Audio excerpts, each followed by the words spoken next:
This week's Torah portion, Tetzaveh, has a unique distinction. Of all of the parshas of the last 4 books of the Torah, from the birth of Moses until his death, it's the only parsha in which Moses is not mentioned by name even once.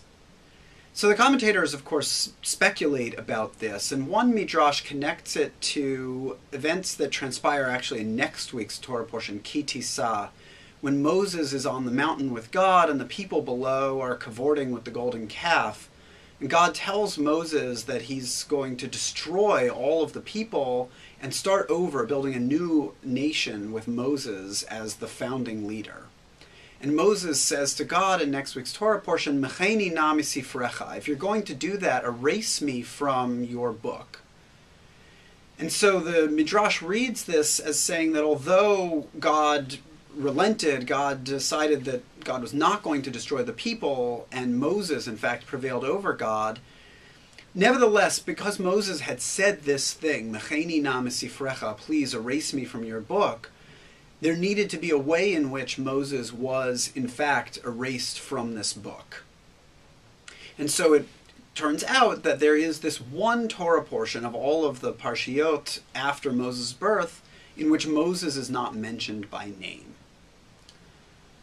But the question we need to think about is why would the rabbis imagine this being the case? And why the insistence that Moses, having said this thing, had to go through with it, that it had to be the case that a piece of the Torah would have Moses erased from it?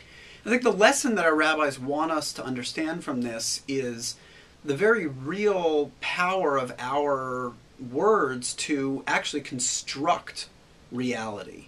It's a way in which the way we experience our lives and the way that people around us experience life is very much shaped and determined by our words, the things that we say and the way that we say them. And if we're not conscious of this, we are at risk of saying things that create very unpleasant realities and that can, in fact, hurt people rather than helping them to grow. And so the challenge through Moses' example is to recognize that having said this thing, Moses can't take it back. Having asked God to erase him from the book, even though God doesn't in the end destroy the people, nevertheless, Moses must deal with the consequences of having even suggested such a thing. And so as the rabbis of our tradition divided the Torah into parshiot, in this case they divided Moses out. So I hope that for each of us this can be a call and an encouragement to think really about not just the way that we say things or the things that we say, but the ways in which the things that we say shape our reality. Shabbat Shalom.